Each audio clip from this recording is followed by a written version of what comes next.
It should come as no surprise to anybody when I tell you that over the last few days, I have found myself very much strongly supporting J.K. Rowling. I didn't think it was actually going to happen. There are a lot of issues that I sort of butt heads with, which is to say, she can be a bit of an SJW. And I'm more of a centrist. She seems very much a lefty.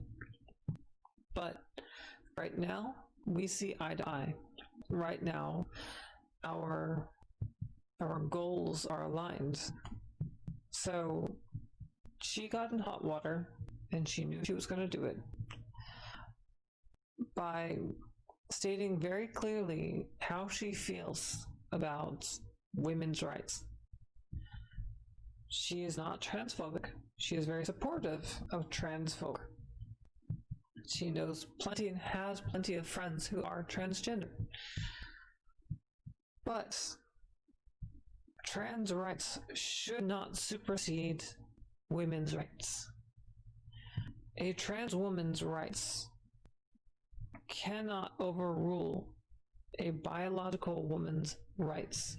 There are sex-based rights in the UK, just like we have them over here in the US. And those rights are under attack. We have TRAs, trans rights activists, who are bad actors.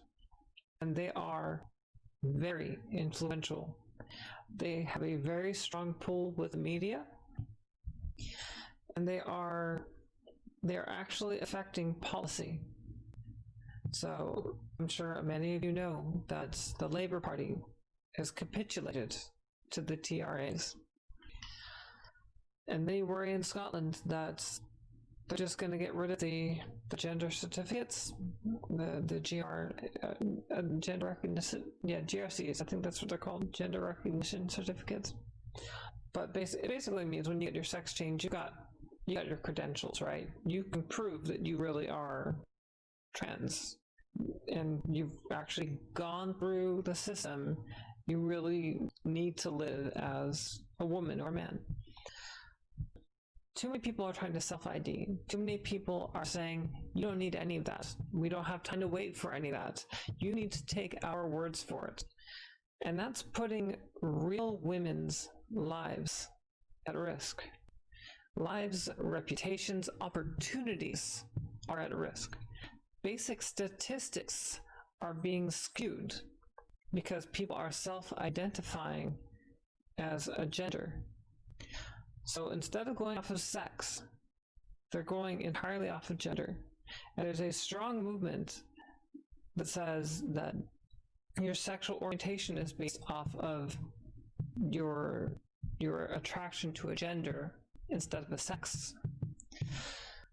This is a problem. It's creating erasure for lesbians, for example. J.K. Rowling has done a very good job of addressing the problems with the TRAs and stating where she stands. She is a feminist, and she's not perfect. Like I said, I've butted heads with her before. I had problems with Rowling before, but she's right on this one. She's sticking to her guns, and she knew she was going to get an avalanche of responses, some support, and a lot of hate. And boy, has she gotten a lot of hate. And even though she shared a very personal story that she is a victim of abuse, even though she shared that, it didn't matter to the TRAs, because as far as they're concerned, she's just a foe. As far as they're concerned, none of what she's saying is based in reality. It's all mindless hate. That's just not true. So, on Twitter, I have voiced my support. Obviously, I'm doing that right here. I strongly support J.K. Rowling on this matter. when it comes to trans rights, when it comes to women's rights, trans rights should not supersede women's rights. Sex-based rights need to be preserved. I am very, very happy, though, to discover that my friends online have had the courage to share the same support that I have. That they've gone out and they are showing their faces, they show their real names, and they say they stand with J.K. Rowling. Good for them. We need more of that. Let's see more of that. And these people are not trans folks. These are trans folk who don't hate themselves. They honestly, legitimately care about women's rights. These are trans women, and they're also trans men. And you could say, well, they've been distorted. They're not really thinking clearly.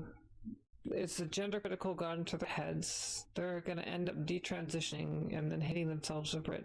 But that's not true. They're actually very critical of the gender critical just as much as they are of the TRAs. But they stand the support of Rowling because she's right. She's absolutely right. The threat is real. The TRAs are a mess. They are trying to overthrow the culture. And they could win if enough people don't speak up. The good news is there are some people, some celebrities, even Jennifer Saunders, absolutely fabulous. She's actually in support of Rowling. Good for her. I commend her. I'm so glad she didn't drink the Kool-Aid, or should I say squash. What is it they drink over there? I don't think they have Kool-Aid, but is it squash? Let me know in the comments. So, this is good news. I just hope that Rowling doesn't... I hope that she stays safe. She's received numerous death threats, rape threats, other threats of violence, threats to deplatform her. I think there was a school that was going to name itself after her, and they decided to pull out. There's been a lot of pushback against her because it's not popular to side with someone who is considered a TERF. Even if you agree with that person, you can't publicly do so because it's politically suicide. That kind of makes her a martyr. And I think that takes a tremendous amount of courage. And I love that I'm seeing more people show that kind of courage, and I hope that this year of all years, all bets are off, and people just say, screw it, I've got nothing left to lose. I'm not making any money anyway because of the COVID crisis. Why not? When a man has lost everything, he's free to do anything. I'm sure you're familiar with that quote. Well, the COVID crisis has left a lot of people unemployed, and nobody knows what the future holds. On that matter, let's talk about the looting. Let's talk about the rioting. Started off because of, George Floyd was a criminal. He should not have been murdered. He should have been processed, gone through the justice system, given a fair trial, and gone to jail. He was a very bad man. If you look into his history, I won't shed any tears over it, certainly, but should he have died? Absolutely not. Do we need to end police brutality? Absolutely. At no point should you be on someone's neck. I'm sorry, there's no justification for it. If he's an imminent threat, then put him down. But no, you don't do that to someone. There really is no excuse for it. And so we do need retraining. We do need police reform. What we don't need is to disband the police. I've heard some people say defund, but I'm hearing a lot more people say to disband the police. And if you heard about Seattle, that one portion of the city, you've got people that are kicked out the police. They're going to self-police. They've got anarchy. And it's an interesting experiment. I want to see where that goes. I don't think it's going to come out too well, though. I think a lot of leftists, they don't know what they want. They say that they want gun control, but they don't want police. So who's going to protect you? Who's going to protect you when someone who's rioting, who's looting, comes to your door, tries to break it down and steal your shit, attacks your family? If you can't count on the cops, then do you really not want to be armed? I know I do. I'm actually going to be remedying that right now. This week, I fully intend to arm myself. I don't trust the situation one bit. But the COVID crisis has let a lot of people feel desperate. They are at the mercy of our government. They have been waiting for welfare. They have been waiting for another stimulus check. Has it been delivered? No. We've only got one stimulus. I myself haven't got any. Not that I necessarily need it, but, you know, if I'm essentially going to be in debt, because this, how many $1 trillion? That's the people's debt. I consider it my debt. At least if I'm going to be in debt, you might as well give me my portion of the stimulus, right? But not everybody's got their money. People are still unemployed. It's over 10% still. 1 in 10 people does not have a job. That's dangerous. It's always been dangerous. And in some places, it's still higher. In some places, COVID is a real concern. I mean, it should still be a concern to people if they listen to the authorities. But I think people are getting tired of listening to the authorities because they've sort of lost credibility. People just want to blow off steam. So they go out, they protest. They want justice. They want to be heard. And they want the government to stop telling them what to do. And you know what? I can't entirely blame them. But this rioting and looting, destruction of property, I definitely can't abide by that. But I kind of get it. It is cathartic. It's a release. People are finally able to go out of the house. There's a good reason for it. What's the point of preserving yourself, to keep yourself alive, barely, if just for the sake of keeping yourself alive? You know, like, there's got to be something more to life. So you look towards a higher purpose. And social justice is it for a lot of people. For others, they just need to be around other people. They just finally have an excuse to be around their friends, be around like-minded people. So I get these protests, and I know a lot of people are saying, well, they're breaking the law. They're endangering the elderly by doing that, and maybe they are. But they might be onto something. At some point, you gotta stop hiding. At some point, you gotta realize that it's just not worth it if you're just gonna keep yourself indoors all day, every day, miserable. Your depression continues to get worse. Not even allowed to go outside, go to the gym, can't go to the park.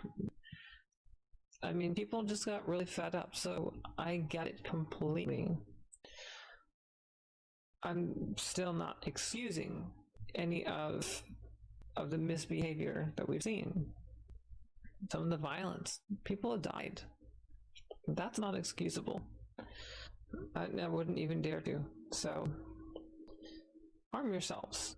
Take care of yourselves. Put your family first. Yourself and your family first. You know, selfishness is evolutionary. It came about for a good reason. It helps perpetuate the species. And I'm not going to argue it. I think that's a great motivator. It can be a strength, and it can also be a fault. Right now, I think it's a strength. And I think that we absolutely need to look after our own. My problem is when that devolves into identitarianism and you look at as a higher level, look at your own ideologically, racially. And this identitarianism, it has some of these movements, these very much anti-white.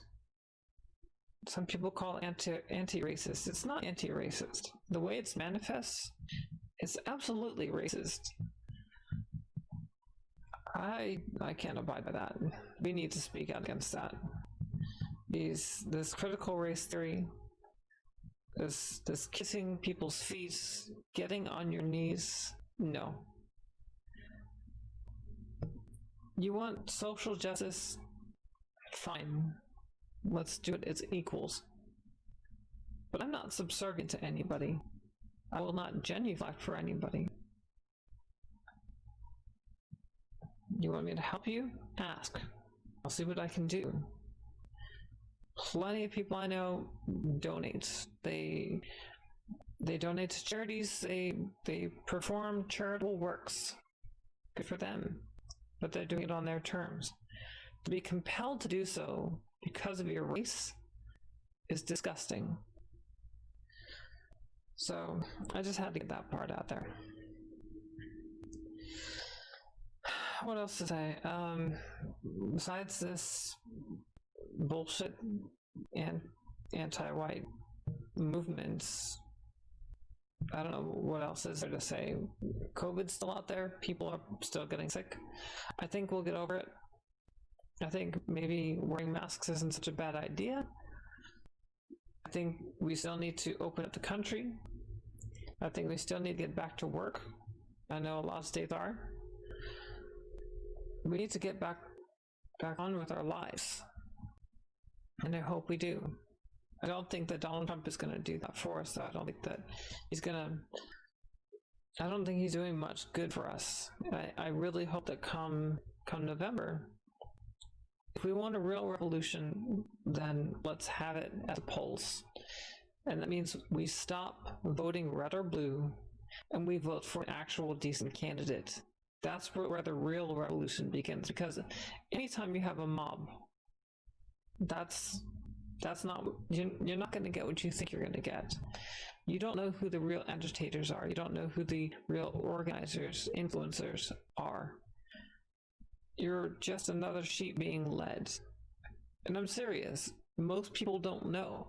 You have a bunch of collective out there demonstrating for their own reasons, but eventually they get persuaded to get on the same page with each other, and they start unifying against something. And unifying against Trump is pretty damned easy. Unifying against Whitey is pretty damned easy. Picking a scapegoat is pretty damned easy. It doesn't really solve anything.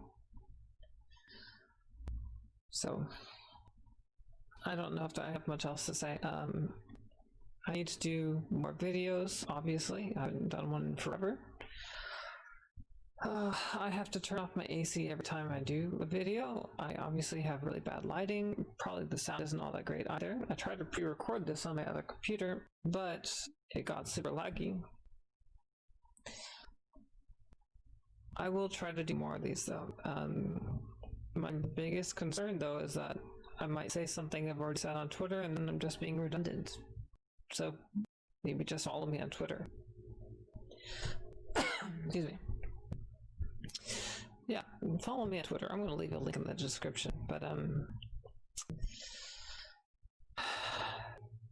you know what? I could do more videos if I had more people to chat with. So if you want to chat with me, let me know.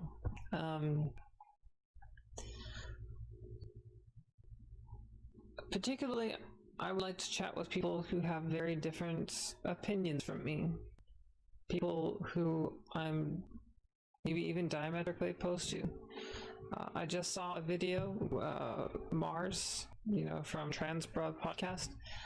He did a video where he interviewed a guy who's basically from Antifa. And he had a lot of patience for that one because this guy really, really misunderstood where conservatives come from. I think he did a very good job with that video. He definitely understood that guy's position better than that guy understood where conservatives are coming from. And I think that's pretty damn common too. The guy was also a hypocrite. Yeah, Mars did a good job with that. I would like to do videos like that. So, if you're from Antifa, if you are a radical trans, like a trans rights activist, and you are anti-gender critical, let's have a conversation. Yeah, let's do that. Message me, send me a direct message on my Twitter. Again, I'll link that in the description, and I will try to set something up, okay? Anyway, that's all for this video, and I will see you all later. Bye.